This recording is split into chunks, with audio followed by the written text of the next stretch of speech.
A splash of Barolo. That's all it took to destroy Sabrina Fisher's carefully invisible life.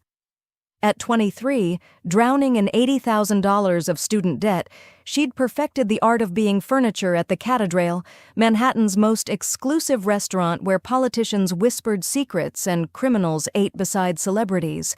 But when expensive wine landed on the polished shoe of Salvo Romano, the city's most dangerous man, and he began insulting her in rapid Sicilian, the ancient dialect he assumed no American waitress could possibly understand, Sabrina made a choice. She could stay silent, stay invisible, stay safe. Or she could use the very language her missing mother had taught her while investigating the Sicilian mafia, look Manhattan's most feared crime boss in the eye, and speak 5 words that would either get her killed or change everything.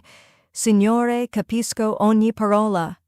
Sir, I understand every word.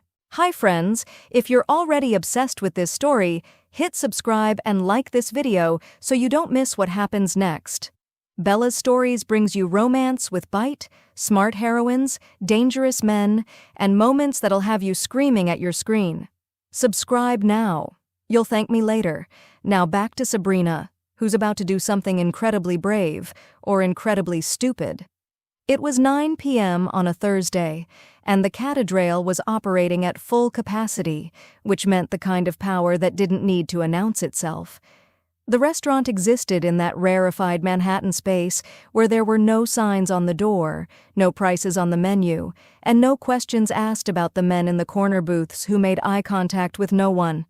Sabrina Fisher, 23 years old and $80,000 in debt, moved through this world like smoke. She was, by every academic measure, exceptional. A dual degree in international relations and Italian-American studies from a top university. Fluent in 4 languages, conversational in 2 more.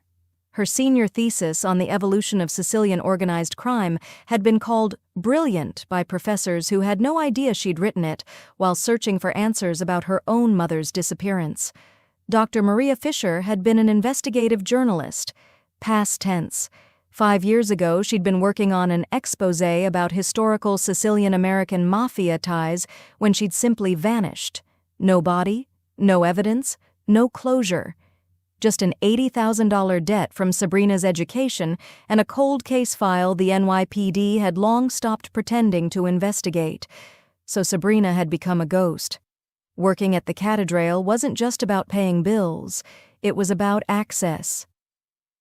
These were the men who knew secrets. These were the tables where truth and lies exchanged hands, along with briefcases full of cash. Fisher. The voice belonged to Anthony Moretti, the restaurant's manager, a man whose permanent state of anxious terror made him sweat through expensive shirts. Corner booth, Romano party. They're here. Sabrina's blood went cold. Salvo Romano? You know another Romano who gets a 12-man security detail and makes the mayor nervous? Moretti's hands shook as he adjusted his tie. He's in the private section. You're his server tonight. Why me? Because Maria called in sick, and you're the only one who hasn't screwed up this week. He leaned closer, his breath smelling of coffee and panic. Listen carefully. You do not speak unless spoken to. You do not look at him. You do not exist. This man, he swallowed hard. This man ends careers, understand? Understood, Sabrina said, her voice steady despite her hammering heart. She grabbed the wine service, a 2015 Barolo that cost more than her monthly rent, and pushed through the heavy velvet curtain into the private dining section. The room fell silent when she entered, not because anyone noticed her, but because Salvo Romano's presence seemed to consume all available oxygen. He was younger than she'd expected, 33 maybe, with the kind of dark, severe features that belonged in Renaissance paintings of warrior princes. He wore a charcoal suit that fit like it had been sewn onto his body, and when his eyes swept the room with cold calculation, Sabrina understood why grown men feared him. This wasn't just power. This was violence wrapped in expensive fabric. He was deep in conversation with 2 men, one older, clearly a consigliere, one younger, probably an associate. They were speaking in low, intense Italian. Business, the kind that didn't appear in legal documents. Sabrina approached with practiced invisibility. She moved to pour the wine, her hands steady, her face blank. And then the carpet betrayed her. A loose thread, barely noticeable, completely lethal. Her foot caught. The bottle tilted. Time slowed to a crawl as deep red wine arced through the air like blood. It didn't hit the table. It didn't hit his food. It landed directly on Salvo Romano's immaculate leather shoe with a splash that sounded like a gunshot in the silent room. Everything stopped. The consigliere froze mid-sentence. The associate's eyes went wide. Every bodyguard in the room shifted position, hands moving toward concealed weapons. And Salvo Romano, slowly, with the mechanical precision of a predator deciding whether to strike, lifted his gaze from his ruined shoe to Sabrina's face. His eyes were black, empty, the kind of empty that came from seeing too much death and causing more. "Cazzo," he muttered.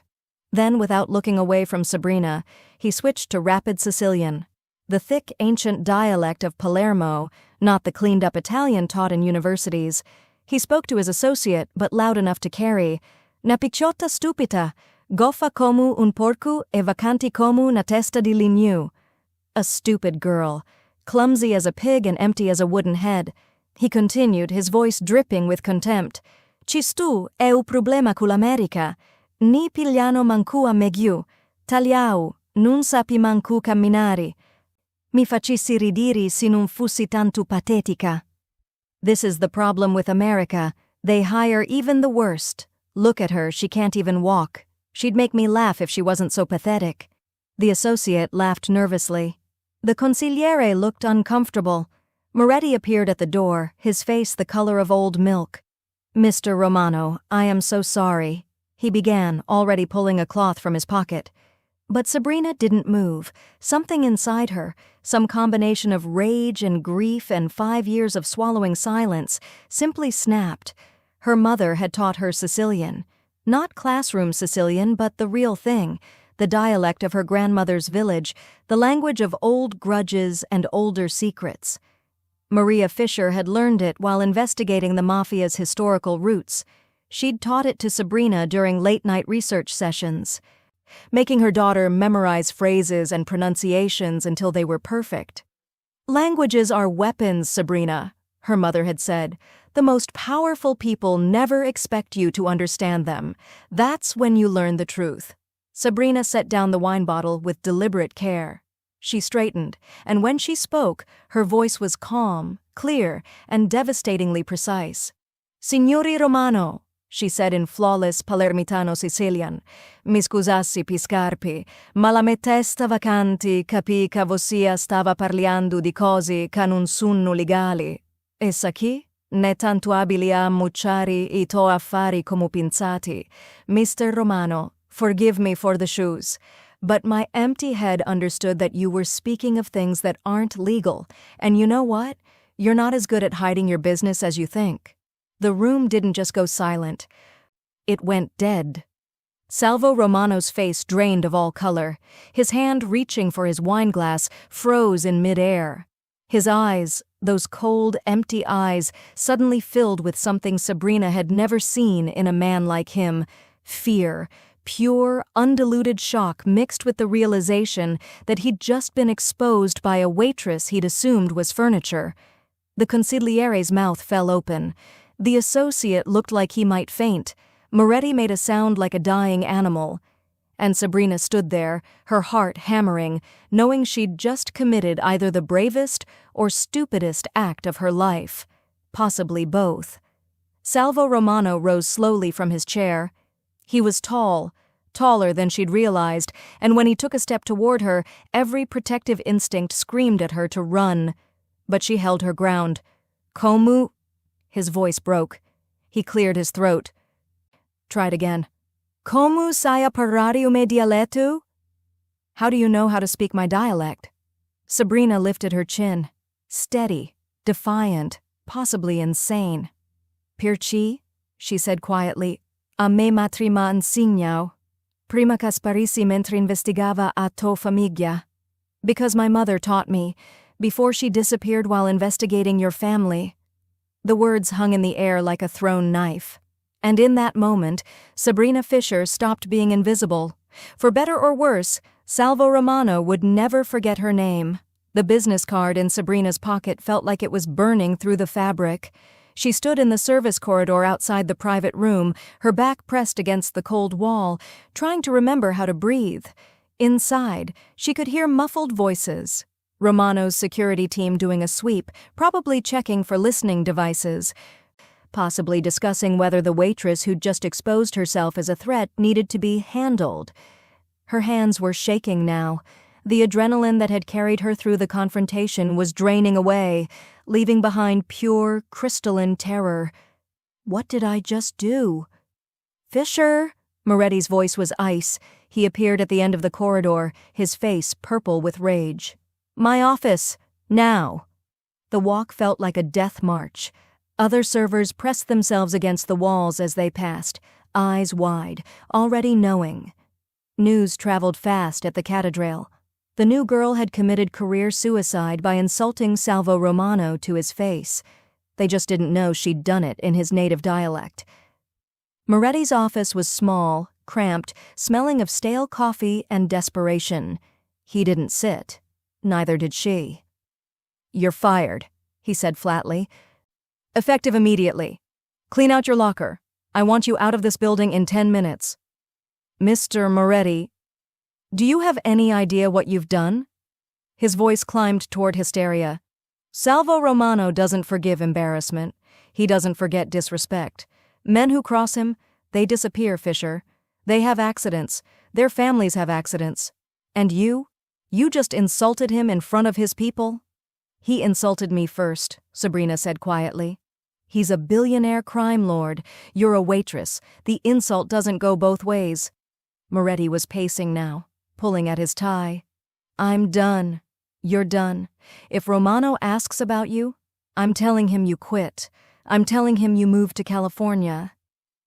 I'm telling him whatever keeps this restaurant from getting burned down because some stupid girl with a death wish couldn't keep her mouth shut." Sabrina stood there, letting the words wash over her. She should feel devastated. This job had been her lifeline.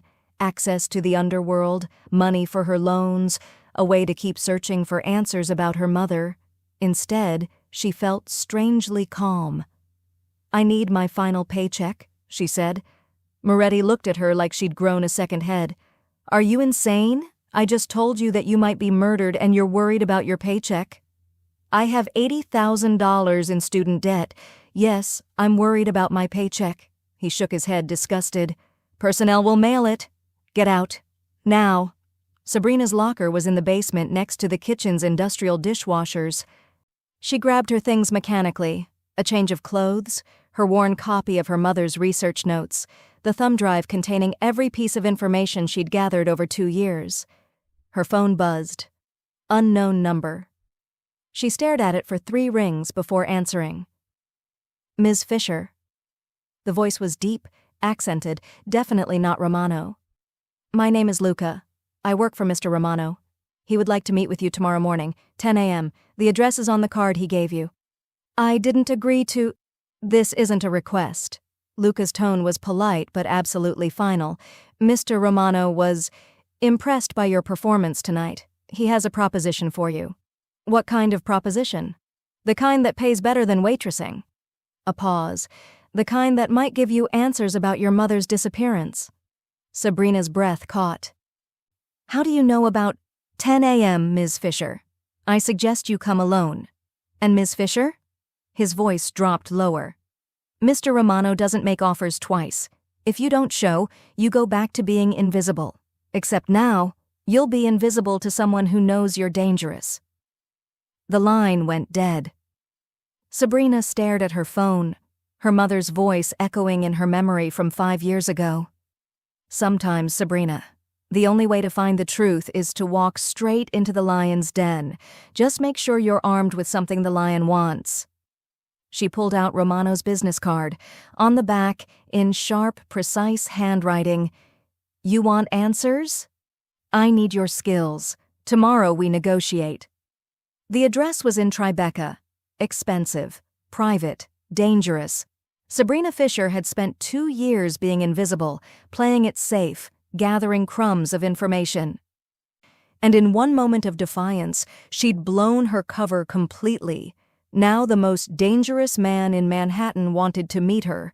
She should run, change her name, disappear.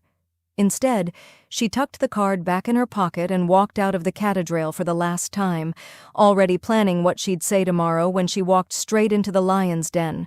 Because Salvo Romano had made one critical mistake tonight. He'd assumed she was too scared to fight back. And Sabrina Fisher had spent 5 years learning that fear was just another language, one she'd learned to speak fluently. The address led to a building in Tribeca that didn't advertise its exclusivity. It simply assumed it. Sabrina stood on the sidewalk at 9:55 a.m., staring up at the glass and steel tower that reflected the morning sun like a blade. No doorman, no visible entrance. Just a single black door with a biometric scanner that looked like it belonged in a spy movie. She'd spent the night in her tiny studio apartment, not sleeping, running through every possible scenario. Romano wanted to kill her. Romano wanted to recruit her. Romano wanted to use her and then dispose of her. Romano actually had information about her mother. All equally plausible, all equally terrifying. The black door opened before she could touch it. Luca stood there, tall, broad-shouldered, with the kind of face that had seen violence and caused more. His suit was expensive, but his eyes were cold. "Ms. Fisher," he said, "Mr. Romano is expecting you." The elevator ride was silent and went up forever. 42 floors. Sabrina watched the numbers climb and wondered if this was the last decision she'd ever make. The doors opened directly into a penthouse that made her catch her breath. It was a study in contradictions. Floor-to-ceiling windows overlooking the Hudson River, all modern glass and steel and minimalist furniture in shades of gray and black. But the walls held treasures that belonged in museums, a small Caravaggio that Sabrina recognized from an art history textbook. What looked suspiciously like a Bernini sketch. Byzantine icons that glowed with centuries of gold leaf, old world and new, violence and beauty, power and art. The space was Salvo Romano in architectural form. "You're punctual," his voice came from behind her. Sabrina turned. Romano stood near the windows, backlit by morning sun, wearing a charcoal suit that probably cost more than her entire education. He looked different in daylight, younger somehow, but no less dangerous. His dark eyes tracked her movement with predatory focus. "You threatened to make me invisible if I didn't show," Sabrina said, keeping her voice steady. "That seemed motivating." The corner of his mouth twitched. Almost a smile. "Coffee?" "No, thank you." "You should eat something. You look like you didn't sleep." "I didn't. I spent the night wondering if you were going to kill me. If I wanted you dead, we wouldn't be having coffee." He gestured to a leather chair. "Sit. We have business to discuss." Sabrina sat. The chair was obscenely comfortable. Romano remained standing, a tactical choice that kept him physically dominant. She recognized the power play and refused to be intimidated. "You speak Sicilian," Romano said, not bothering with preamble. "Not classroom Italian, not tourist phrases, the real dialect. Palermitano, the language of my grandmother's village." "My mother was thorough in her research. Your mother was investigating my family when she disappeared." It wasn't a question. 5 years ago, Maria Fisher, journalist, she was working on a piece about historical mafia ties to legitimate American businesses. Sabrina's heart hammered. "You knew her?" "I knew of her. I was 28, just taking over after my father's death. I had other concerns." His expression was unreadable. "But her disappearance was noted. Investigated even. Not by police, by us. We wanted to know who was asking questions." "And what did you find?" "That she asked the right questions in the wrong places, that she made someone nervous, that she vanished before we could determine who." Romano finally sat across from her. His posture relaxed, but his eyes sharp. And that 5 years later her daughter shows up in my private dining room speaking a language she shouldn't know, working a job she's overqualified for, clearly searching for something. I want to know what happened to her. I know, that's why you're here. Romano leaned forward slightly. But first I have a problem, and you're going to solve it. Sabrina bristled. I'm not your employee. Not yet. He pulled a leather folder from the side table, opened it, extracted a single piece of paper. This is a cashier's check for $500,000. Sabrina's breath stopped. The number stared at her from the paper, $500,000, more money than she'd see in 5 years of waitressing. That's your signing bonus, Romano continued. It erases your student debt and gives you a comfortable cushion. In exchange, you work for me for the next month, maybe longer, depending on results. Doing what? Translating menus? His eyes glinted with something that might have been amusement. I have a crisis. 3 days ago, a crucial digital ledger went missing from my organization. This ledger contains financial records that link my legitimate businesses, shipping, real estate, import-export, to their funding sources. Without it, I can't prove the legality of several major transactions currently under federal scrutiny. Sounds like a you problem. It becomes a you problem when I explain how to find it. Romano pulled out his phone, swiped, showed her a photograph. Before the ledger was stolen, my financial officer, the man who betrayed me, left a coded message, a series of instructions written entirely in archaic Sicilian proverbs. Not modern Italian, not even standard Sicilian, the old language, the kind my great-grandmother would have used. Sabrina leaned forward despite herself, studying the image. The text was dense, handwritten in tight script. Even from the photo, she could see the linguistic complexity. Old verb forms, regional idioms, cultural references that would be opaque to anyone without deep knowledge. You need someone to translate it, she said. I need someone to interpret it. Translation is just words. I need intent. I need cultural context. I need someone who understands what these proverbs mean, not just what they say. His intensity was magnetic, dangerous. My current experts are useless. They know Italian. They know some Sicilian. But this? He gestured at the phone. This is a cipher, wrapped in culture, wrapped in history. This requires someone who lived in the language, who knows it like breathing. And you think that's me? I know that's you. Last night you didn't just speak Sicilian.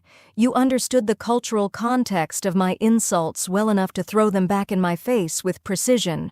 He leaned back. You're exactly what I need. Brilliant, desperate, and personally motivated to cooperate.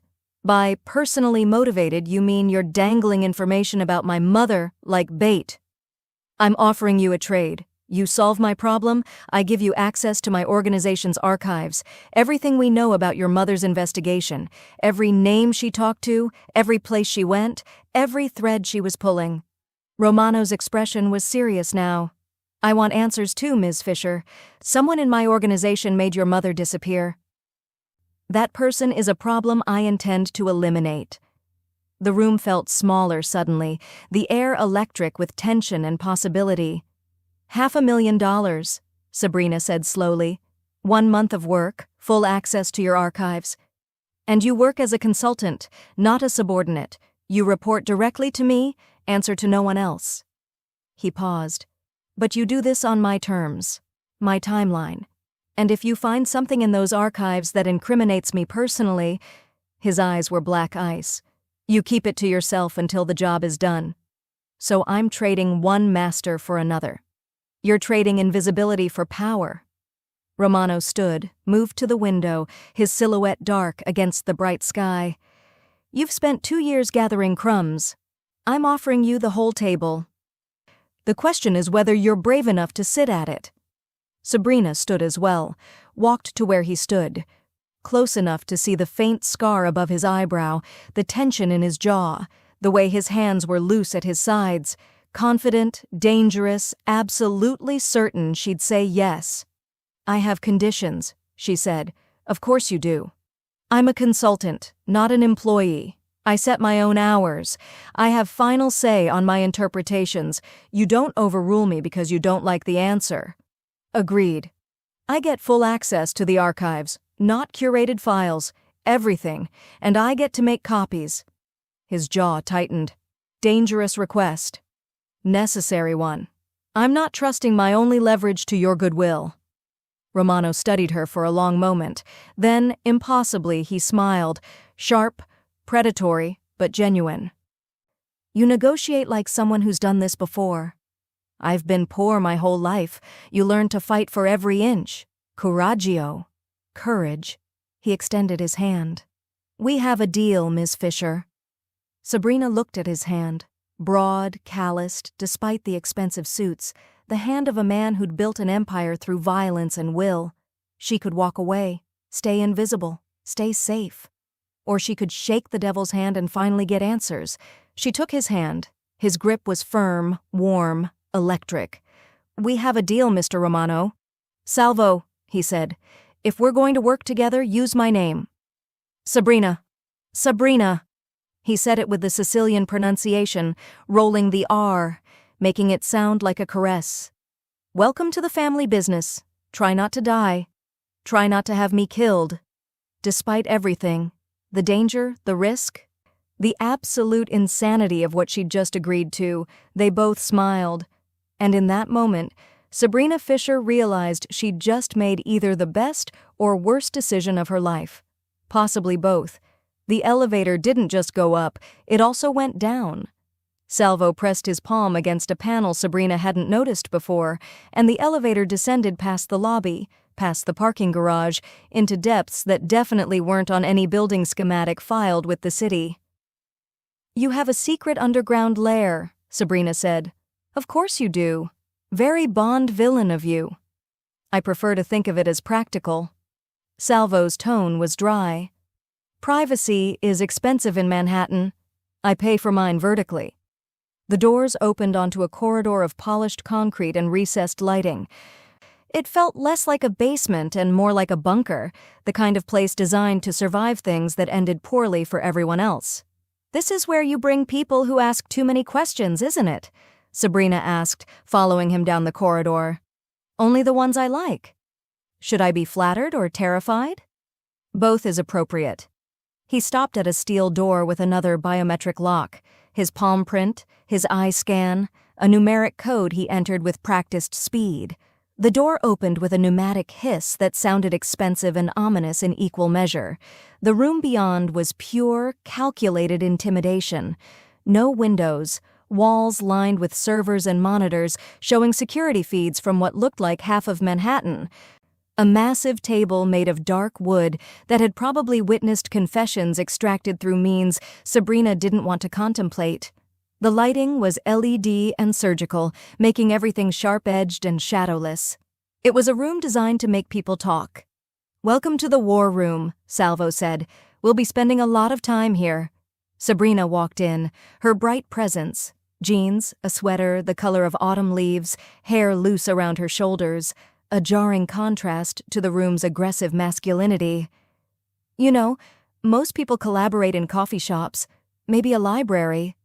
Most people aren't decoding messages that could put them in federal prison. He moved to the table, where a laptop sat closed beside a leather folder. Coffee shops have witnesses. This room has soundproofing and a Faraday cage. Choose your preference.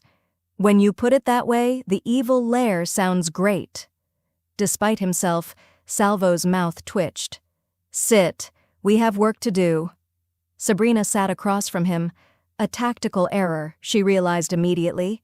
Sitting across meant eye contact. Eye contact with Salvo Romano was like staring into a furnace. Intense, consuming, dangerous. She should have sat beside him, maintained professional distance. Too late now. Salvo opened the laptop, pulled up the document. This is the message. 43 lines of archaic Sicilian. My financial officer, Marco Benedetti, wrote this before he stole the ledger and disappeared. We found it 3 hours after he vanished. Sabrina leaned forward, studying the text. The handwriting was shaky, rushed. Fear and urgency bled through every letter. "He was terrified when he wrote this," she said immediately. "He should be. When I find him, terror will be the least of his problems." Very comforting, really setting a collaborative tone here. She ignored his dark look and focused on the text. Okay. First line. Lulupu kasifapakura, nundura asai. The wolf who becomes a sheep doesn't last long. I know what the words mean. What do they mean? Patience, crime lord. I'm getting there.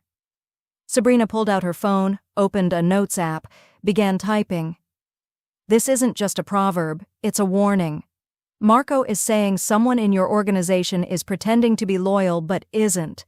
He's identifying himself as the wolf who tried to become a sheep, tried to fit in, play the game, but failed. Salvo leaned back, his eyes never leaving her face. Continue. Line 2. Umali kaveni di notti. Ujornu, uvidi. The evil that comes at night, the day will see it. She paused, thinking. He's saying whatever he did, stealing the ledger, happened at night, literally or figuratively, but it will be exposed in daylight. He knows he can't hide forever. Where did he hide it? I'm getting there.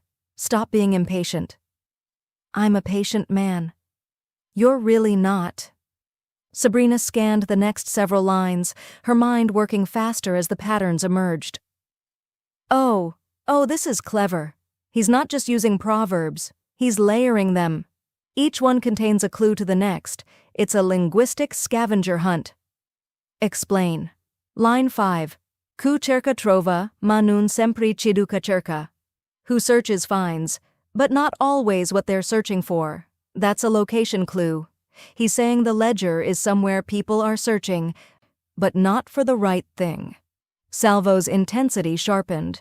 My people have been searching his apartment, his office, his known associates, but you're searching for a digital ledger. He's saying you're looking in the wrong format.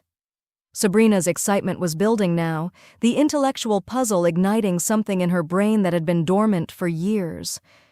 What if it's not digital anymore? What if he converted it? To what? Line 8 gives us the answer. A carta canta, lu pisci un para. Paper sings, fish don't talk. She looked up at him, triumphant. He printed it. The ledger is on paper, actual physical paper. For the first time since she'd met him, Salvo Romano looked impressed. In 43 lines of coded text, you found that in under 10 minutes. I'm good at my job. Remember that when you're writing my performance review. I'm beginning to think I'm underpaying you. You're definitely underpaying me. I'll renegotiate after I save your criminal empire.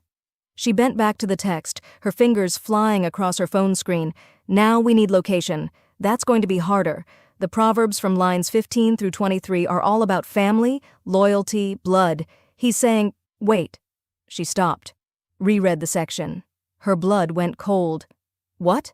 Salvo's voice was sharp. What did you find? Line 19. U sangue non è acqua, ma a tradimento u diventa rosso. Blood isn't water, but betrayal turns it red. Sabrina looked up at him. Salvo? Marco isn't just telling you where the ledger is, he's telling you who forced him to steal it. The temperature in the room dropped 10 degrees. Who? Someone with blood ties. Someone in your family. She hesitated. The next line confirms it. Ku ti cresci ti distruggi. Who raises you destroys you. Someone who was supposed to be loyal, someone close, someone who had access to Marco and could pressure him. Salvo stood abruptly, his chair scraping against concrete. He walked to the wall of monitors, his back to her, his shoulders rigid with barely contained fury. My cousin, he said quietly. Cristiano. He's been circling for years, thinking he deserves what my father left me. Would Marco be loyal to him? Marco served my father. When my father died, Cristiano tried to claim Marco's loyalty along with everything else. Salvo's hands clenched into fists. I thought I'd resolved it. Apparently I was wrong. Sabrina stood, walked around the table toward him. Not too close. He was radiating violence like heat from a furnace, but close enough to speak quietly. Then we need to find the ledger before Cristiano does, she said. Because if he has proof of your financial dealings, he has leverage. He has a death wish. Salvo turned, and Sabrina found herself much closer than she'd intended, close enough to see gold flecks in his dark eyes, to smell his cologne, something expensive and cedar sharp, to feel the dangerous energy rolling off him in waves.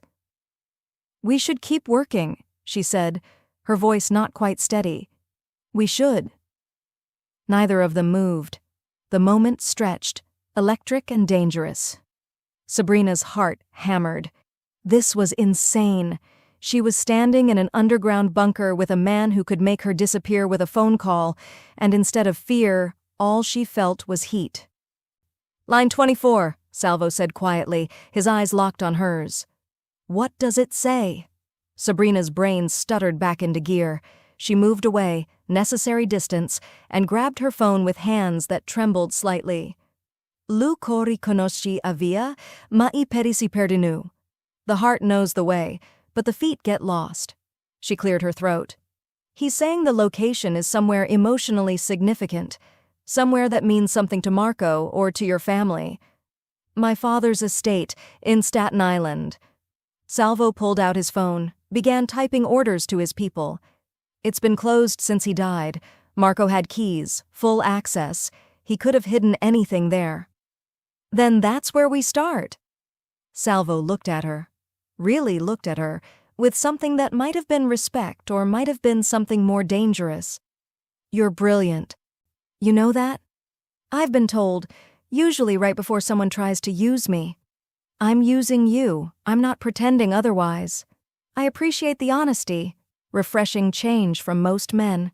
Most men are idiots. Present company excluded?" His smile was sharp. "I'm many things, Sabrina. An idiot isn't one of them."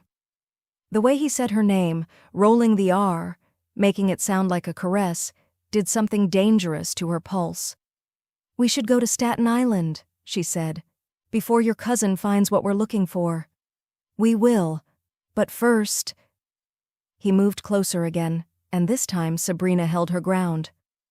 "First, I need you to understand something." "What?" "This isn't a game. What we're doing, the people we're going against, they kill for less than what you've already learned." His intensity was overwhelming. "You're in danger now. Real danger. From my cousin, from whoever he's working with, from anyone who realizes you're the key to finding that ledger." "I know. Do you? Because you're joking and smiling like this is an adventure." "It's called coping, Salvo. Some people drink. I make inappropriate jokes." She met his eyes, unflinching. "I've spent 5 years looking for my mother. You think danger scares me now?" Something shifted in his expression. "You're either fearless or insane." "Definitely both." And then, impossibly, he laughed.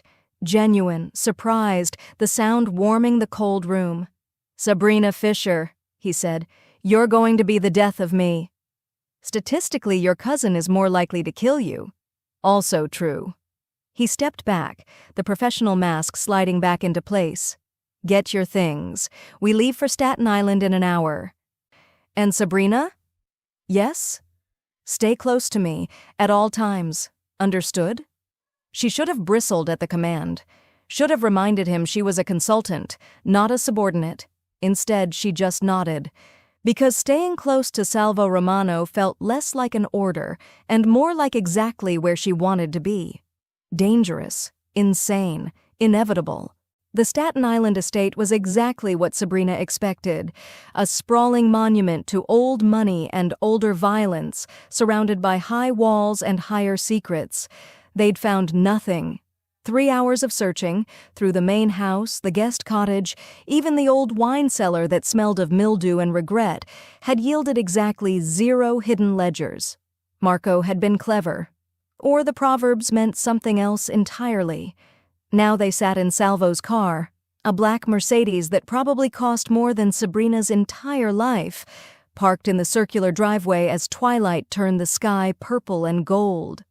"We're missing something," Salvo said, his jaw tight with frustration.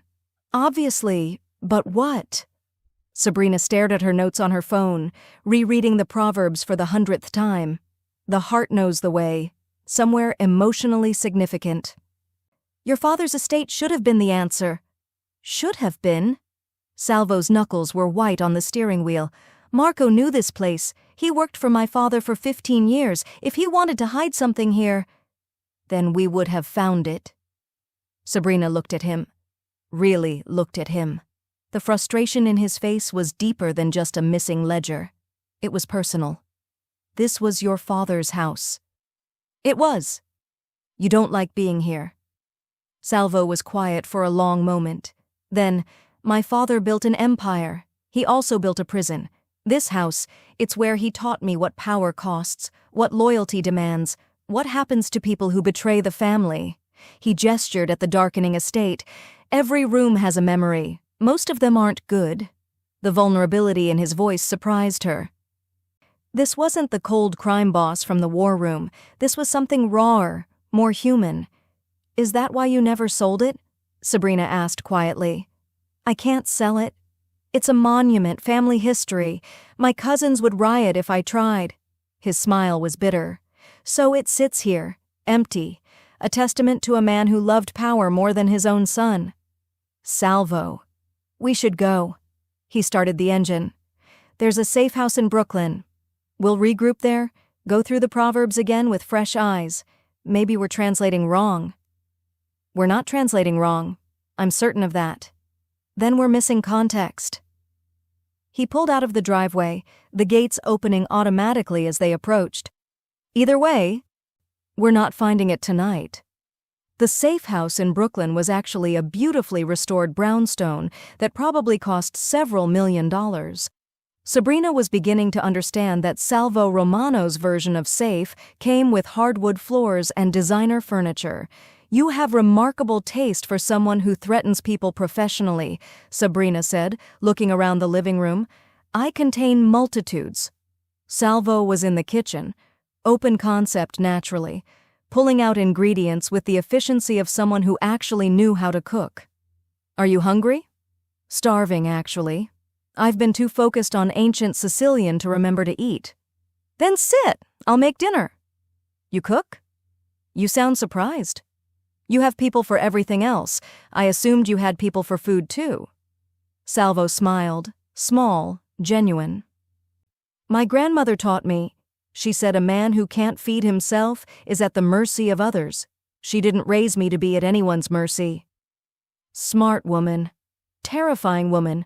She survived fascism, war, immigration, and my grandfather. She was made of iron wrapped in lace.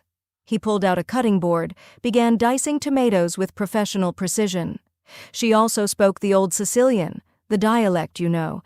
When she heard me speak Italian instead of her language, she'd hit me with a wooden spoon. Sabrina laughed, surprising herself. My mother did the same thing. Not the wooden spoon, but the disappointment was worse. She'd spent so much time learning Sicilian for her research. She wanted me to appreciate it, preserve it. She sounds like someone my grandmother would have liked.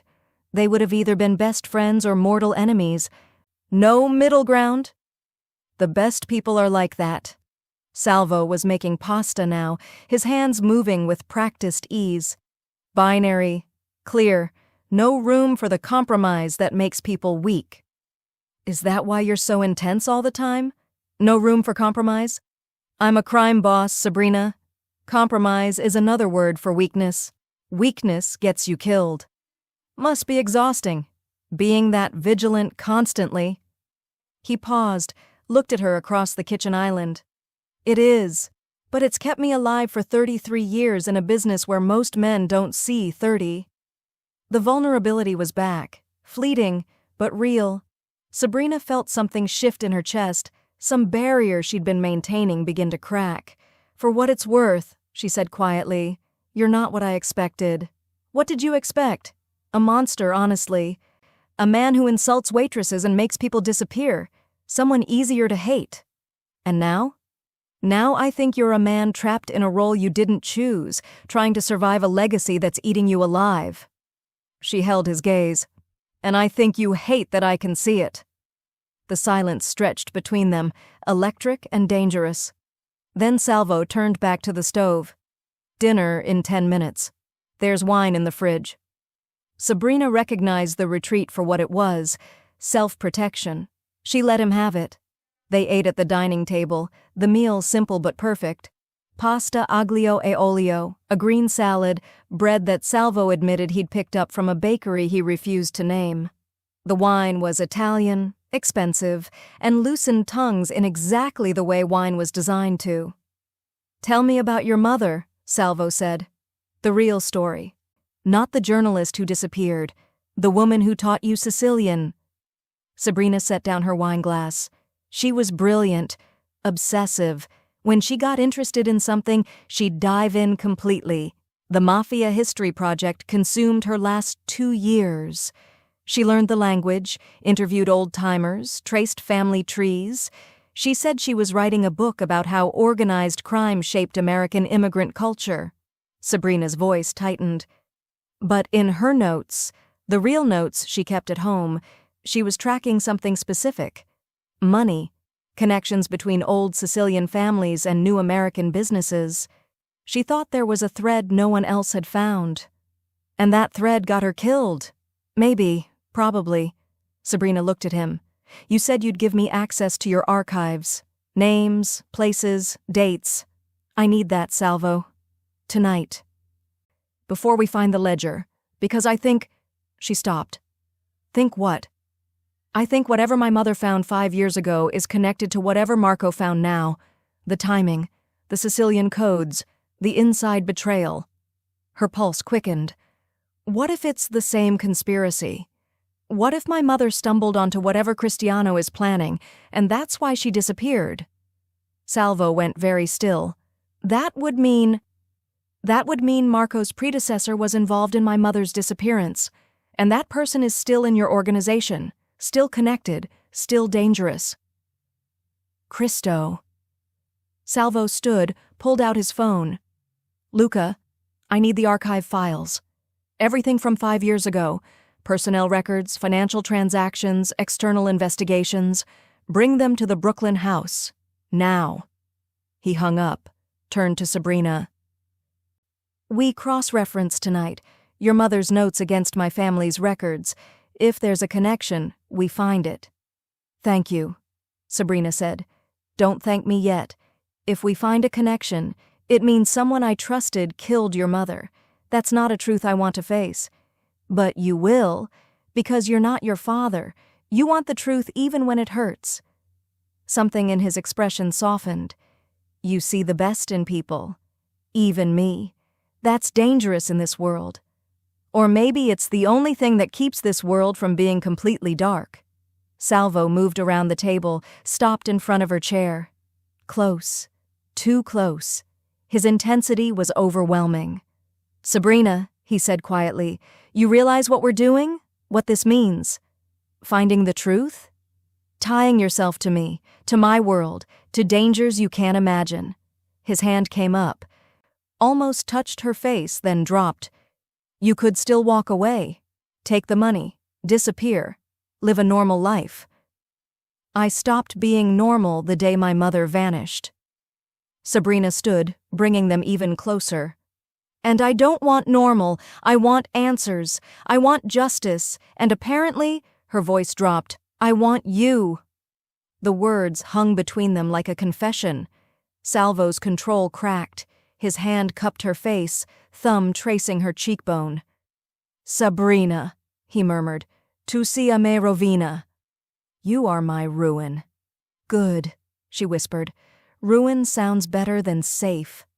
He kissed her, not gently, not tentatively, but with the intensity of a man who'd been holding back for days and finally let go. His mouth was demanding, claiming, and Sabrina met him with equal fire. Her hands fisted in his shirt, pulling him closer, needing the contact like oxygen. This was insane, dangerous, crossing every professional line. She didn't care. When they finally broke apart, both breathing hard, Salvo rested his forehead against hers. "This is a terrible idea," he said. "The worst," Sabrina agreed. "We should stop." "Absolutely." Neither of them moved. Then Salvo's phone buzzed. He pulled back, checked it, and his expression went cold. "Luca's here with the files, and he has news." He looked at Sabrina. "Marco's body was found an hour ago. Execution style. Brooklyn warehouse." Sabrina's blood turned to ice. "Cristiano?" "Probably, which means Marco never hid the ledger. Cristiano already has it." Sabrina's mind raced. "And if he has it, he has everything he needs to destroy you." Salvo's jaw clenched. "Then we stop playing defense. We go on offense." He held out his hand. "Ready to hunt a traitor?" Sabrina took his hand, let him pull her close one more time. "Let's burn his world down," she said. And in that moment, she meant it. The archive files covered the dining table like scattered pieces of a nightmare. Financial records, personnel files, surveillance photos, 5 years of Romano family business, all cross-referenced against the notes Sabrina had retrieved from her apartment, her mother's meticulous research, preserved in a fireproof box under her bed. It was 2 a.m. They'd been at this for 4 hours. And then Sabrina saw it. "Salvo." Her voice was sharp enough to cut through his concentration. He looked up from the laptop where he'd been tracking shell corporations. "Look at this." She placed 2 documents side by side. One was her mother's notebook, dated 5 years ago. The page marked with her mother's handwriting, "Meeting with MB, claims he can provide proof of financial connections. Nervous. Says his boss doesn't know. Red Hook, Warehouse District." The other was a personnel record from Salvo's files. Marco Benedetti, Chief Financial Officer. 5 years ago, he'd been junior accountant. His signature appeared on dozens of transactions flagged in her mother's research. "MB," Salvo said quietly. "Marco Benedetti. My mother met with him. He was her source." Sabrina's hands were shaking. He was going to give her proof. And then she disappeared. Salvo's expression went from cold to arctic. "Marco worked for my father. When I took over, he acted loyal, acted grateful. I promoted him, trusted him with everything." His voice dropped to something dangerous. "And all along, he killed your mother. Or knew who did." Sabrina flipped to another page in her mother's notes. She wrote this the day before she vanished. "MB called, says the meeting is off, too dangerous. Someone found out." He sounded terrified. "Someone found out she had an inside source and eliminated the problem." Salvo stood, began pacing like a caged predator. "That someone was either my father or Cristiano." Sabrina pulled up another file on her laptop. "Look at this. 5 years ago, Cristiano was running enforcement for your father. He would have been responsible for handling security threats." Cristo Santo. Salvo slammed his hand on the table hard enough to make the wine glasses jump. "Cristiano found out Marco was talking. He either killed your mother himself or had her killed. Then he used that knowledge to control Marco for 5 years. Marco wasn't stealing the ledger willingly. He was being blackmailed by the man who made him an accessory to murder." The room felt like it was spinning. Sabrina's mother hadn't just been investigating the mafia, she'd been killed by it. And Marco, terrified, desperate Marco, had been living with that guilt for 5 years until it finally broke him. "That's why Marco left the coded message," Sabrina said slowly. "He wanted us to find out. He wanted someone to stop Cristiano before he could do it to anyone else. And Cristiano killed him for it." Salvo's fury was a living thing, filling the room. "He killed Marco to keep him quiet, and now he has the ledger. He has everything he needs to destroy me and take over." "Not everything." Sabrina pulled up the photographs of Marco's coded message on her laptop, scrolling to the final lines she hadn't fully translated yet. The last proverb, "U tesoru samucia uni a morti duna a vita." The treasure hides where death gives life. What does that mean? I wasn't sure until now. But if Marco met my mother in Red Hook, Sabrina pulled up a map on her laptop, and if he wanted to hide something there, somewhere significant, somewhere death and life intersect. The old cemetery. Salvo was already reaching for his phone. Red Hook has a historic cemetery, closed to the public for years. My father used to own the property through a shell company. That's where Marco hid the real ledger, not the one Cristiano has, a backup. Insurance. Sabrina's mind raced. Marco knew Cristiano would come for him, so he created a decoy and hid the real evidence where only someone who understood the full message could find it. Salvo was already on the phone. Luca, Red Hook Cemetery.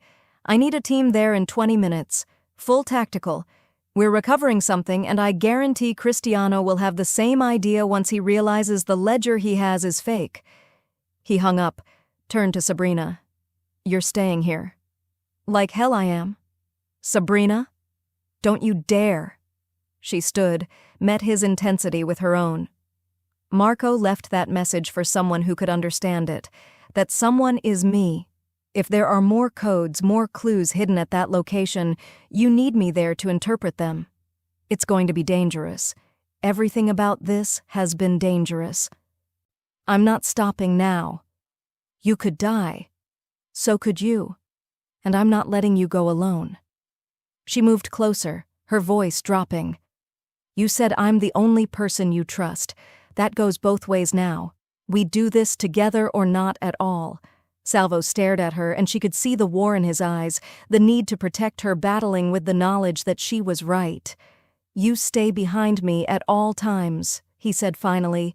You do exactly what I say. And if shooting starts, you run, understood? Understood. I'm serious, Sabrina. I won't risk you. And I won't let you face your cousin alone. She reached up, cupped his face. We're in this together now, for better or worse. Definitely worse. But he pulled her close, his forehead resting against hers. You're either the bravest person I've ever met or the most reckless. You keep saying that like they're different things. Despite everything, the danger, the death, the violence waiting for them in a cemetery, he laughed. You make me crazy.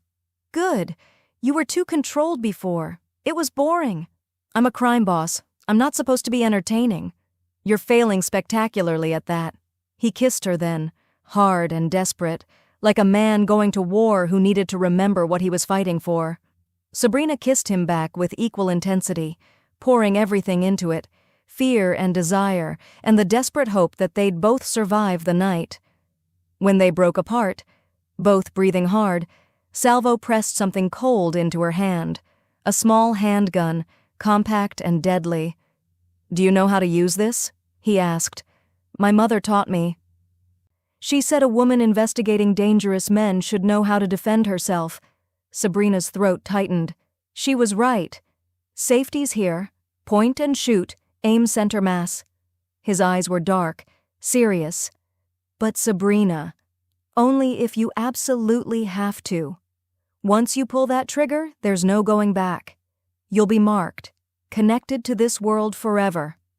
I've been connected since the day I spoke Sicilian in your private room, since the day my mother disappeared. She tucked the gun into her jacket pocket. I stopped being innocent a long time ago, Salvo. Now I'm just trying to survive long enough to get justice. Justice. He said it like the word tasted foreign.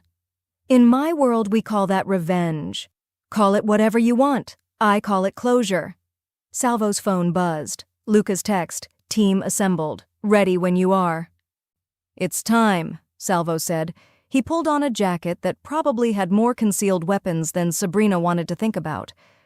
Last chance to stay here. Stay safe. Not a chance. I know. He almost smiled. That's why... He stopped, jaw tightening. Why what? Why I can't lose you. The words came out rough, unpolished. You're the first real thing I've had in years. The first person who sees me, not the empire or the name or the violence. Just... me. Sabrina's heart twisted. Salvo... I know it's insane. I know we've known each other for 3 days, but insane seems to be our specialty. He took her hand, laced their fingers together. So here's my promise. I'm getting you through this. Whatever it takes. And when this is over, When Cristiano is dealt with and the ledger is recovered and your mother's killer is exposed, I'm going to take you to dinner. A real dinner. Not in a safe house, not in a war room, somewhere normal, where the only thing we're fighting is whether to order dessert. Despite the fear, despite the danger waiting for them, Sabrina smiled. Is that a promise or a threat? Both. Then we better survive tonight. She squeezed his hand. Because I'm holding you to the dessert. Deal. He pulled her close one more time, pressed a kiss to her forehead. Sabrina mia, he murmured against her hair. My Sabrina. Resta con mia. Stay with me. Always, she whispered back. It was a promise neither of them was sure they could keep. But as they walked out into the Brooklyn night, toward a cemetery where death and life intersected, toward the final confrontation with a man who'd stolen everything from both of them, Sabrina realized something crucial. She wasn't just fighting for her mother anymore. She was fighting for Salvo, for the future they might have if they survived, for the chance to turn revenge into something that looked like love, and that was worth any risk. The car ride to Red Hook was silent, tactical. Luca drove with 4 more men in a follow vehicle, all armed, all dangerous, all loyal to Salvo in the way that meant they'd die before they'd betray him. The cemetery appeared through the darkness like something from a Gothic novel, wrought iron gates, weathered headstones, trees that had witnessed a century of burials and secrets. And somewhere in that darkness, Cristiano Romano was waiting, along with the truth about what happened to Maria Fisher. Ready? Salvo asked, checking his weapon one final time. Sabrina touched the gun in her pocket. Ready? Then let's finish this. They stepped into the cemetery, into the darkness, into the place where death gave life, and Sabrina Fisher, scholar turned warrior, prepared to face the man who'd destroyed her family. One way or another, tonight would end with answers, or it would end with blood. Possibly both. The cemetery was a trap. They realized it the moment the first shot cracked through the darkness, splintering the headstone 6 inches from Salvo's head. Down! Luca shouted, already returning fire toward the tree line. Sabrina hit the ground hard, Salvo's body covering hers instantly. The weight of him was solid, protective, terrifying in its implication. Someone was shooting at them with precision and intent to kill. They knew we were coming, Salvo growled, his weapon drawn, scanning the darkness. Cristiano has this place locked down. The ledger is bait. He wanted us here. Salvo pulled Sabrina behind a large marble tomb, Luca and 2 other men forming a defensive perimeter. He's going to try to kill us both and take everything. More gunfire erupted, rapid, professional, the sound of automatic weapons that had no business being in a Brooklyn cemetery. Luca's team returned fire, muzzle flashes lighting up the darkness like deadly fireflies. How many? Salvo asked Luca. At least 8. Maybe more. Professional setup. They've got positions on 3 sides. Luca's expression was grim. We're pinned down, capo. Then we move. The old mausoleum, 50 yards north. Stone walls, single entrance, better defensive position. Salvo looked at Sabrina. You stay with me. You don't leave my side for any reason. Clear? Crystal. They moved in formation, Luca's team providing cover fire while Salvo pulled Sabrina through the maze of headstones. Bullets chewed through marble and earth, the sound deafening. Sabrina's heart hammered against her ribs, her hand white-knuckled on the gun in her pocket that she prayed she wouldn't have to use. They made it to the mausoleum. Barely. One of Luca's men took a round to the shoulder, went down hard. Another dragged him inside while Luca slammed the heavy iron door shut. Barricade it, Salvo ordered. How bad is he? Through and through. He'll live. Luca was already on his phone. Calling in reinforcements. ETA 12 minutes. We might not have 12 minutes. Salvo moved to a narrow window, peered out into the darkness. Cristiano's not stupid. He's going to rush us before backup arrives. Sabrina's mind raced, cutting through the fear with the precision that had made her a brilliant student. The ledger. If he wanted to kill us, he could have done it from distance. He's got us pinned because he needs something. He needs to confirm the ledger we're after is real, Salvo said slowly. If it's a decoy, he's got nothing. His whole play falls apart. So he has to get close, has to talk. Sabrina looked at him. Which means we have leverage. Before Salvo could respond, a voice echoed through the cemetery, amplified, arrogant, familiar. Cugino. Cousin. Cristiano's voice carried over a bullhorn. Come va? Comfortable in your tomb? Fitting, no? Salvo's jaw clenched, but he didn't respond. I know you can hear me, Cristiano continued in Sicilian. You and your little waitress. Very touching the way you protect her. Almost makes me feel bad about what I'm going to do to her after I kill you. Sabrina felt Salvo's fury like heat from a furnace. Don't respond, she whispered. He's trying to provoke you. I know what he's doing. But Salvo's hand was white-knuckled on his weapon. Tell me, Salvo, Cristiano called. Did she tell you? Did she explain how her whore mother tried to destroy our family? How she met with Marco? Tried to turn him against us? Sabrina's blood turned to ice. Your father handled it. Quick, clean. The bitch disappeared and Marco learned his lesson. Kept his mouth shut for 5 years. Cristiano laughed. But you couldn't leave it alone. Had to hire the daughter, had to let her dig. Now look where it got you. Salvo looked at Sabrina, and in his eyes, she saw confirmation. Confirmation that Cristiano had just confessed to her mother's murder. That all of this, 5 years of searching, of grief, of wondering, ended here, in a cemetery, with the truth spoken by the man who'd taken everything from her. He's moving, Luca hissed from the window.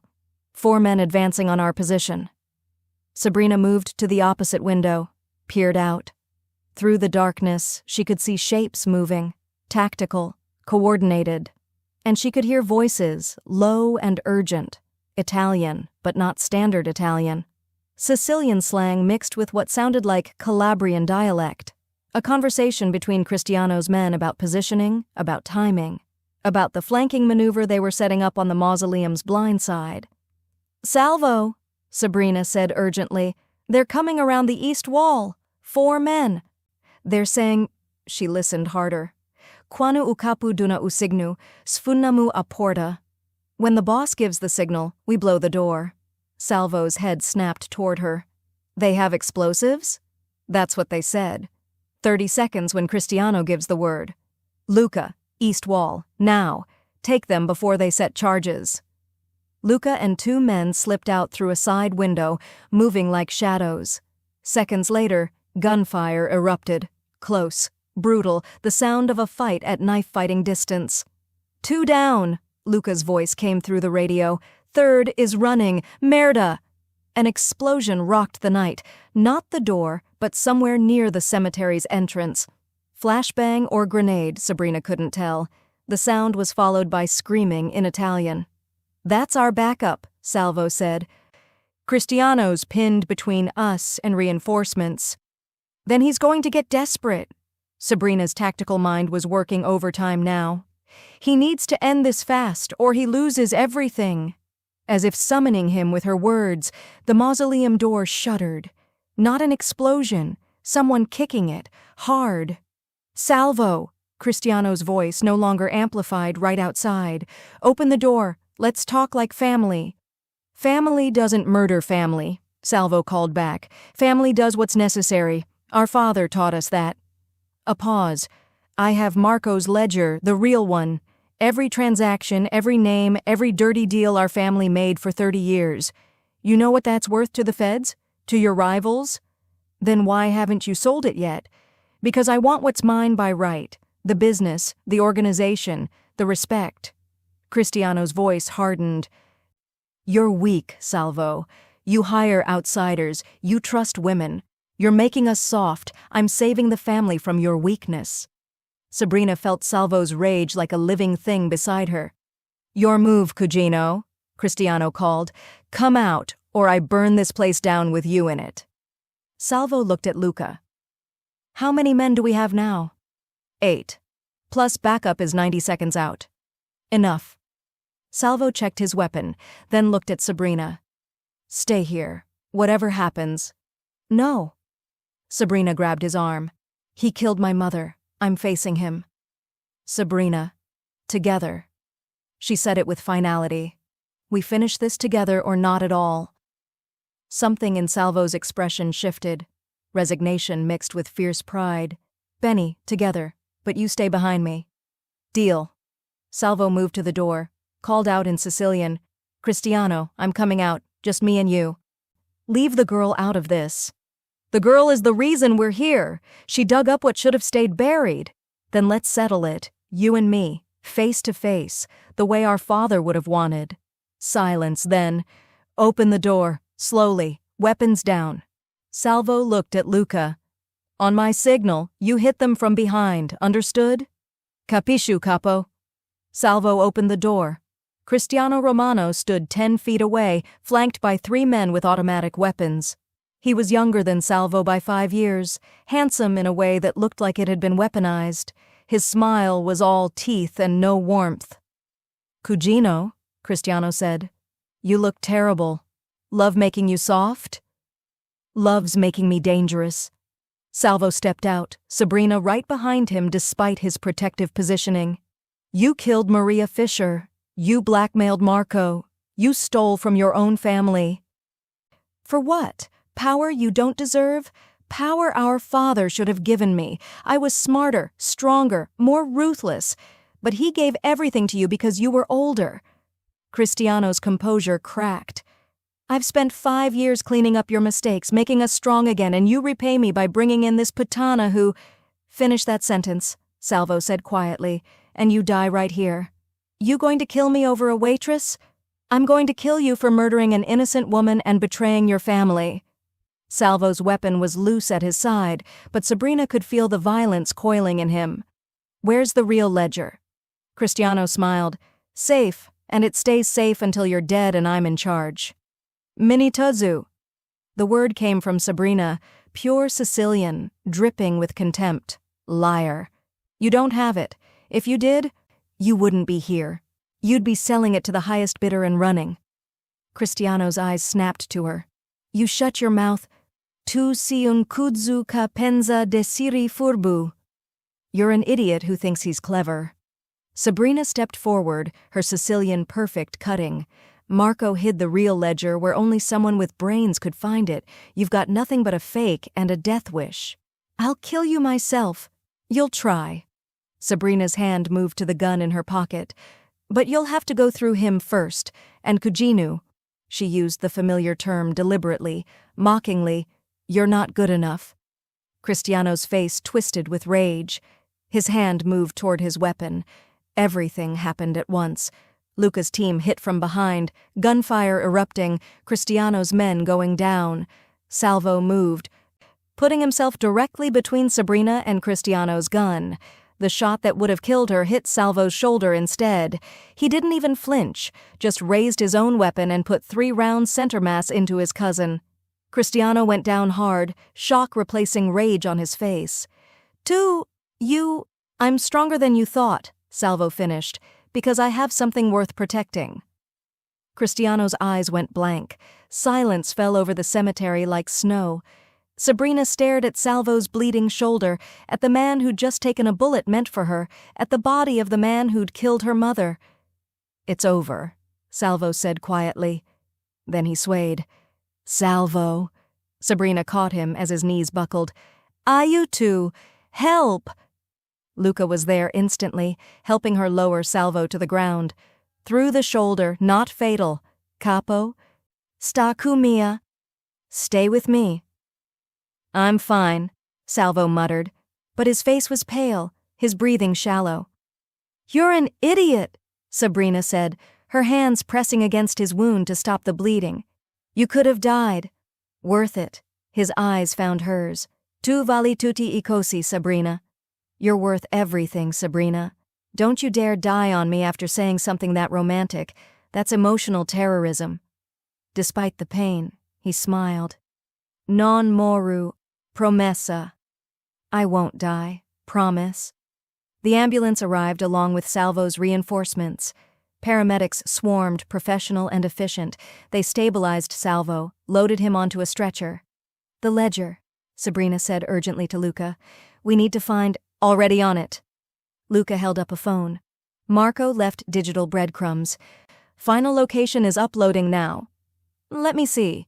The coordinates appeared. Not the cemetery, not a warehouse. The cathedral, the restaurant where this had all started.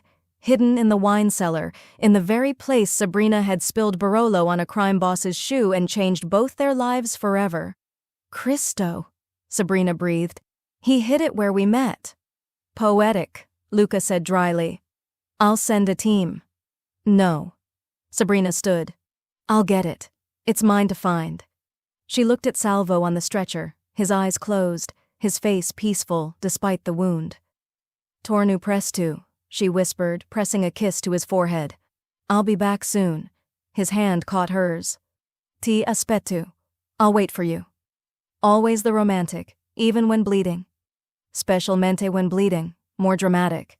She laughed, slightly hysterical, mostly relieved, and then she was running toward Luca's car, toward the restaurant where a dead man had hidden the truth, toward the final piece of her mother's story, and toward the future she and Salvo might actually survive to have.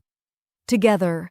The ledger was exactly where Marco had hidden it, in the wine cellar of the cathedral, tucked inside a hollowed-out case of 1985 Brunello, surrounded by bottles that cost more than most people's cars. The irony wasn't lost on Sabrina.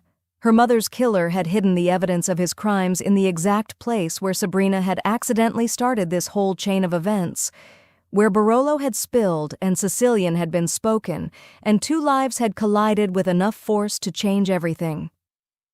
She held the waterproof case in her hands, surprisingly light for something that contained so much weight: financial records, names, transactions, proof of 30 years of organized crime, all meticulously documented by a man who'd been too afraid to expose it while he was alive. Luca's team secured it, photographed every page, uploaded encrypted copies to 3 separate servers. By dawn, the evidence would be in the hands of Salvo's lawyers, his accountants, and, if Sabrina had anything to say about it, the FBI agents investigating the Romano family's legitimate businesses. But first, she needed to get back to Salvo. The penthouse was quiet when she arrived at 4 a.m., still dark outside, the city a carpet of lights below. Luca had texted that Salvo was stable, the bullet had missed anything vital. He'd refused to stay in the hospital because crime bosses didn't trust doctors they couldn't control. Sabrina found him in the master bedroom, a space she hadn't seen before, all dark wood and expensive linens and windows that overlooked the Hudson. He was sitting on the edge of the bed, shirtless, his shoulder professionally bandaged, his face pale but alert. "You should be resting," Sabrina said from the doorway. "I was waiting for you." His voice was rough, tired. "Did you find it?" "We found it. Marco documented everything. Your operations are clean, provably legitimate. Cristiano's conspiracy falls apart the moment anyone reads that ledger." She moved into the room, set down her bag. "You're safe. Your business is safe. It's over." "It's not over." Salvo's expression was dark. Cristiano had partners. Rival families who were counting on him to deliver. They're not going to forget this. They're not going to forget you. Then we deal with them. Sabrina, no. She sat beside him on the bed, careful not to jostle his wounded shoulder. "You took a bullet for me. You don't get to push me away now because things might get dangerous. Things have been dangerous since the moment I opened my mouth in that restaurant. This is different. Before, you were a tool, a means to an end. Now—" He looked at her, and the vulnerability in his eyes made her chest ache. "Now you're a target, because they know what you mean to me, because they know hurting you is the fastest way to destroy me. So we're both targets. We'll just have to be careful together. You're not listening. I'm listening perfectly. You're trying to protect me by pushing me away. It's very noble and very stupid." She took his hand, laced their fingers together. "I'm not going anywhere, Salvo. We finish this together. All of it. The threat, the fallout, the future. Together. He stared at their joined hands, his jaw working. I need to tell you something. About your mother. About what really happened. Sabrina's heart clenched. Okay.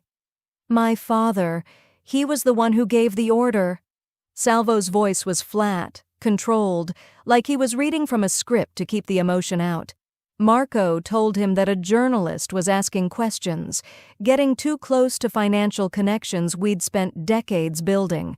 My father saw her as a threat to the family, so he ordered Cristiano to handle it. Handle it, Sabrina repeated. You mean kill her? Make her disappear, same result. Salvo's hand tightened on hers. I was 28. I'd just taken over after my father's death. I didn't know about any of it until months later, and by then it was done. Your mother was gone. Marco was terrified into silence. Cristiano was untouchable because he'd done it for family. You could have told the police. And destroyed everything my father built? Torn apart the organization? Put dozens of people in prison who were just following orders? Salvo's voice was bitter. I was a coward. I chose family over justice. I chose silence over truth.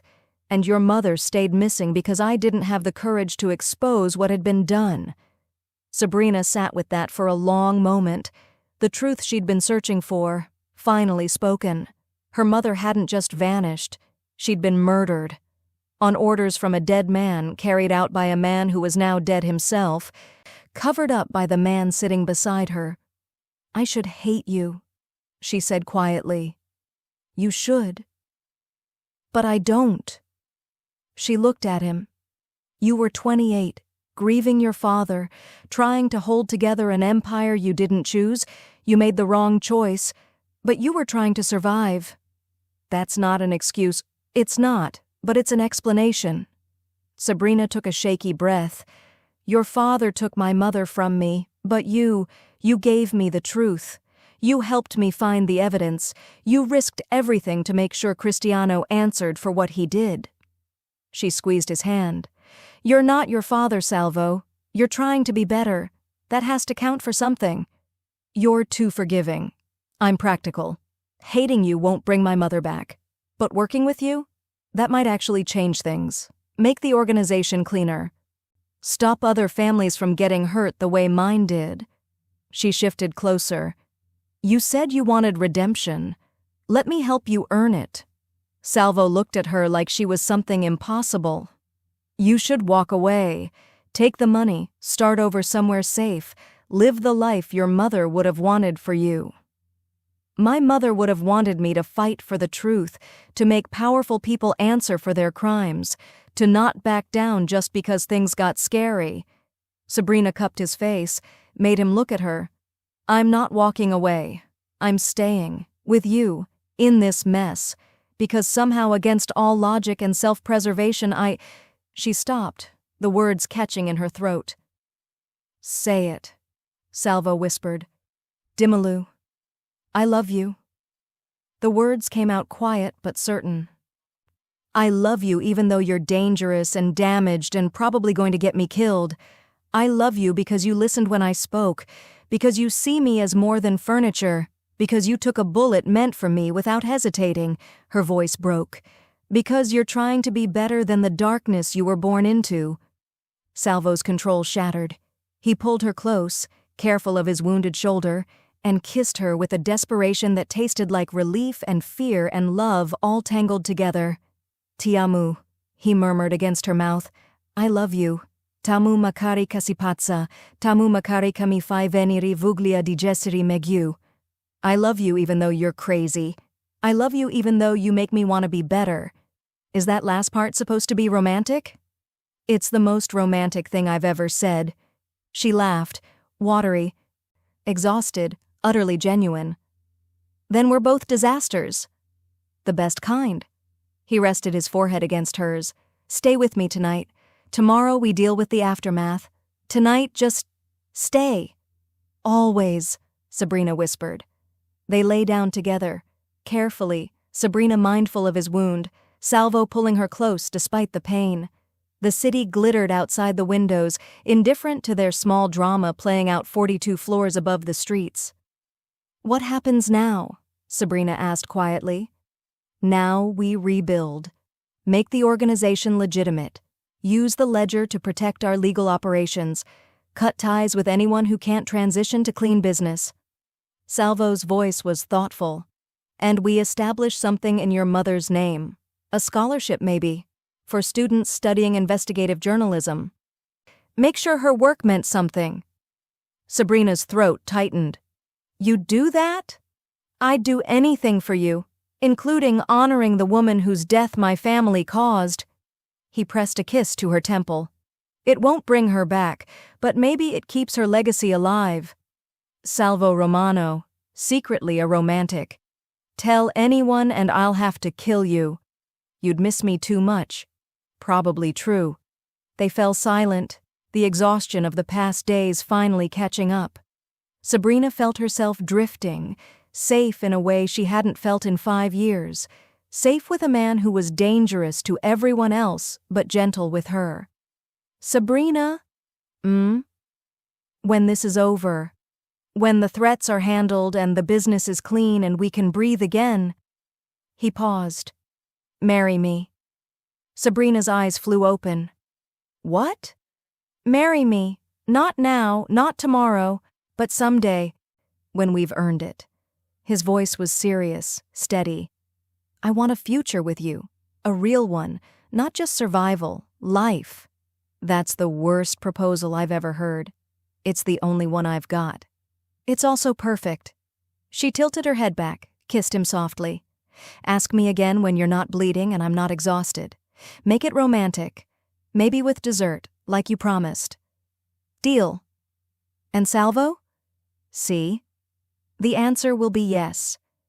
His smile was like sunrise, slow, warm, transforming everything.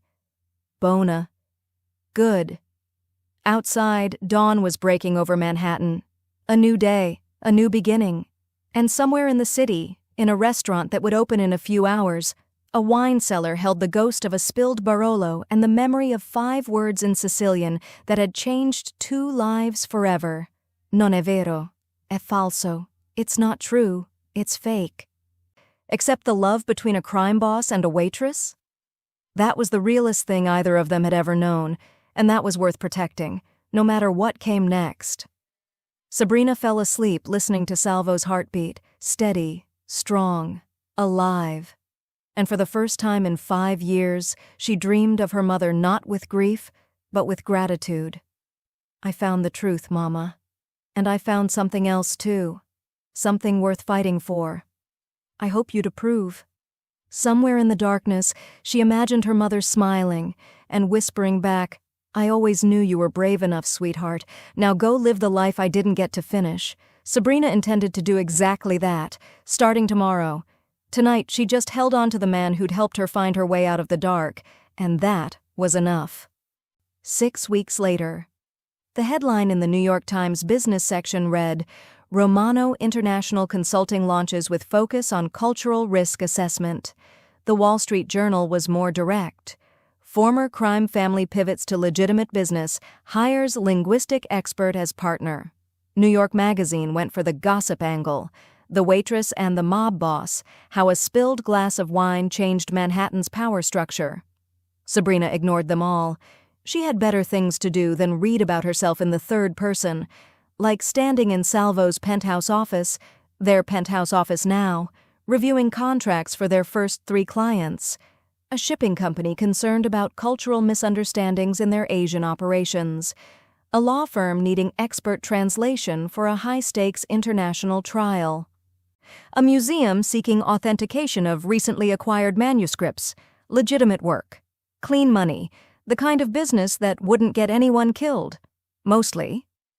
"You're thinking too loud again," Salvo said from where he stood at the windows, his shoulder fully healed, his suit immaculate, his presence still magnetic enough to make her pulse stutter.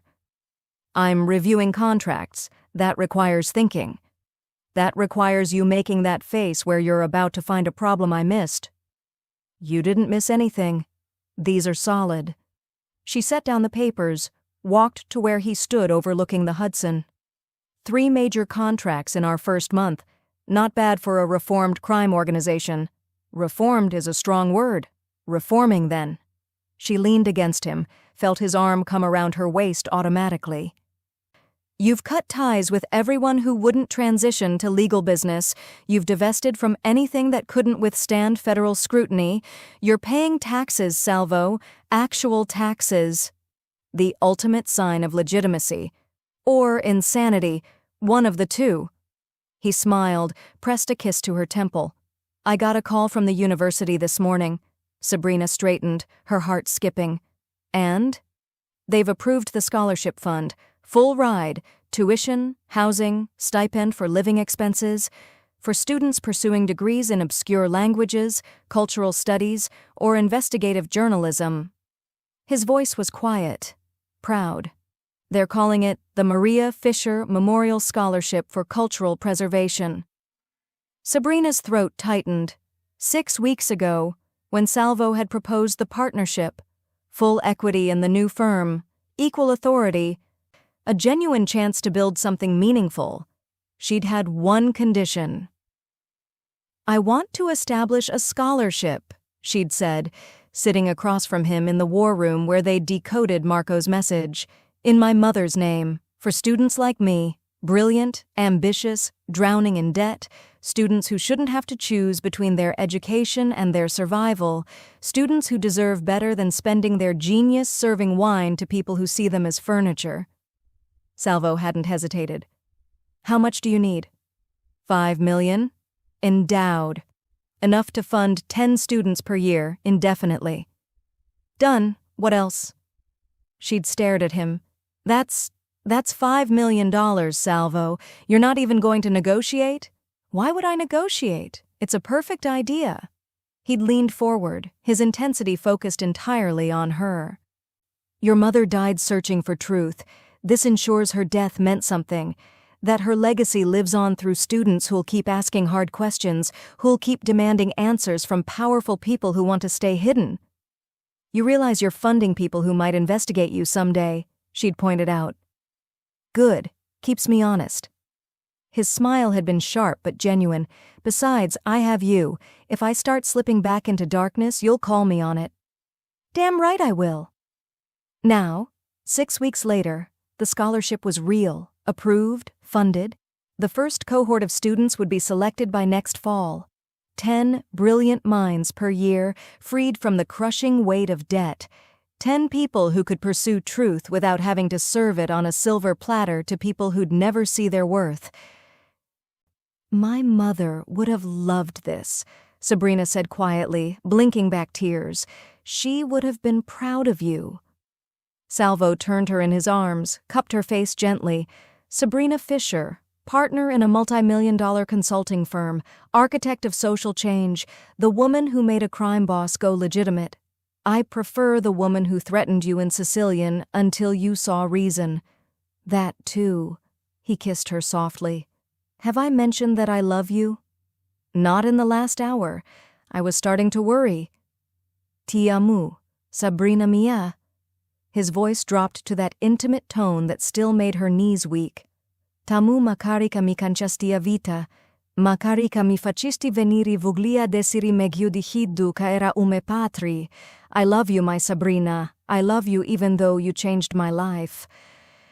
Even though you made me want to be better than my father was. Your Sicilian is getting better, she said, blinking back tears. I'm a good teacher. The best. He pulled a small box from his pocket. Which brings me to something I've been meaning to ask. Sabrina's heart stopped. Salvo, you told me to ask again when I wasn't bleeding and you weren't exhausted, to make it romantic. He opened the box, revealing a ring that was somehow both simple and stunning, a single diamond, elegant and timeless.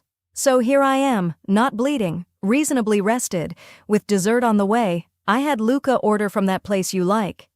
You're bribing me with tiramisu. Is it working? Absolutely.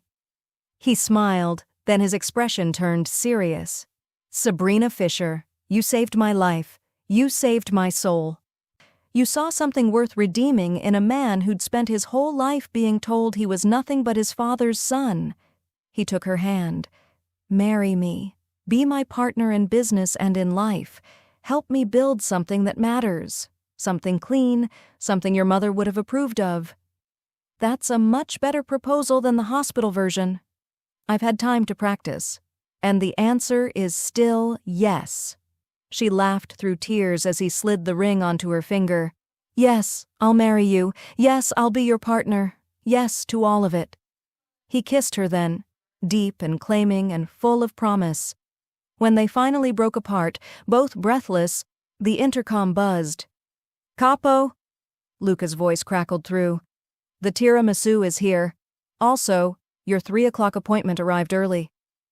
Tell them 5 minutes, Salvo replied, not taking his eyes off Sabrina. Understood. Sabrina looked at her ring, then at Salvo, then at the city spreading out below them. We're really doing this. Building a legitimate business, making actual positive change, getting married. Having that romantic dinner I promised you 6 weeks ago. You're very focused on the dinner. I'm very focused on keeping my promises to you. He laced their fingers together, the ring catching the afternoon light. Every single one. Even the one about dessert? Especially that one. They stood there for a moment, two people who'd found each other in the most unlikely circumstances, a spilled glass of wine, a language that shouldn't have been understood, a collision of worlds that should never have mixed. I have one more condition, Sabrina said. Of course you do. When we get married, I want it in Sicily. In your grandmother's village, the one where the dialect comes from. Salvo's expression softened with something that looked like wonder. You want to marry me in the place my family came from? I want to honor where you came from while building where we're going. She squeezed his hand. Your grandmother survived fascism and war and immigration. She raised a son who built an empire. That empire had darkness, yes, but it also had strength and resilience and the will to survive. I want to acknowledge that. Honor it, while we transform it into something better. You're remarkable. I'm practical and sentimental. It's a confusing combination. It's perfect. He pulled her close. Sicily it is, my grandmother's village. We'll say our vows in Sicilian, the real dialect, not the tourist version. Obviously. I didn't learn it just to insult crime bosses. You learned it to marry one. Much better use. Reformed crime boss. Reforming, he corrected with a smile. The intercom buzzed again. Capo, they're getting impatient. Let them wait. But Salvo stepped back, straightened his tie, shifted into business mode with practiced ease. Ready to go terrify some corporate executives with your brilliance? Always. They walked toward the conference room together, partners in every sense of the word, equal, trusted, building something that neither of them could have built alone. Behind them, the Manhattan skyline glittered in afternoon sun. Ahead of them, a future that looked nothing like what either had planned, but everything like what they needed. Sabrina paused at the conference room door, looked back at the view one more time. She'd come to this city drowning in debt, searching for answers about her mother, invisible to everyone who mattered. Now she stood at the center of a new empire, one built on truth and language, and the radical idea that power could be used for something other than violence. Sabrina? Salvo's voice pulled her back. Coming. She turned to him, smiled. Let's go change the world. One mistranslation at a time? One truth at a time. They walked into the conference room together, and if the executives waiting inside were surprised to see the infamous Salvo Romano partnered with a woman who looked like she should be teaching graduate seminars instead of running a consulting empire, well, they'd learn. They'd all learn that the most dangerous weapon in any negotiation wasn't violence or money or connections. It was truth. Spoken in a language they assumed you didn't know, by someone they assumed didn't matter. Sabrina Fisher had spent 2 years being invisible. Now she was unforgettable. And the crime boss who'd once insulted her in Sicilian? He was the man who'd spend the rest of his life making sure she never had to be invisible again. Epilogue 1 year later. The wedding took place in a small church in the hills above Palermo, surrounded by vineyards and olive groves and the ghosts of 100 generations of Romanos who'd survived everything history threw at them. The ceremony was in Sicilian, the real dialect, ancient and beautiful. Sabrina spoke her vows without notes, her pronunciation perfect, her words making the elderly villagers cry with joy that someone so young still honored the old language. Salvo's vows were simpler. Tamu oggi, tamu domani, tamerò sempre. I love you today. I love you tomorrow. I'll love you always. When they kissed, the church erupted in applause. When they walked out into the Sicilian sunshine, rice and flower petals raining down, they weren't a crime boss and a waitress anymore. They were partners, equals, builders of something new. That night, at the reception in a villa overlooking the sea, Salvo pulled Sabrina onto the terrace away from the celebration. "Happy?" he asked, deliriously. She leaned into him, watched the sun set over the Mediterranean. "Your grandmother would have approved. She would have loved you, possibly more than she loved me. That's because I'm more lovable. Can't argue with that." They stood in comfortable silence, the sound of celebration drifting from inside, laughter, music, the clinking of glasses in toast after toast. "The first scholarship recipients start next month," Sabrina said quietly.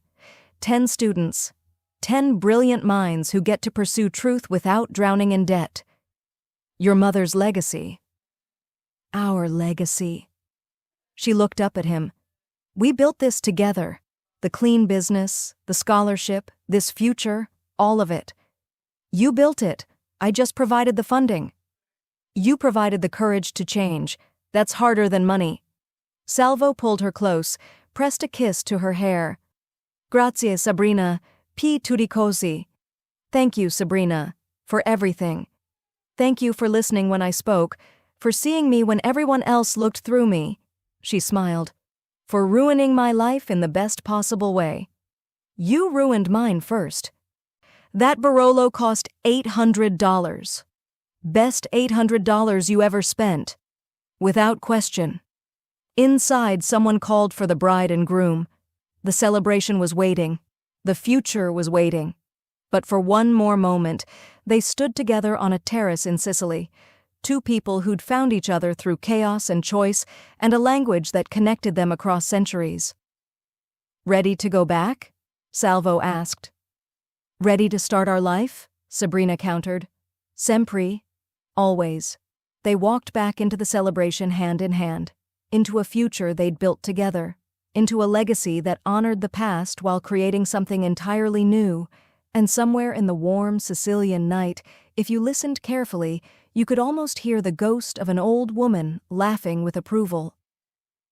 Because her grandson had finally found someone worthy of the family name, someone who saw the man, not the empire, someone brave enough to speak truth to power, in the language of his grandmother's village, in the only words that mattered, "Ti amo."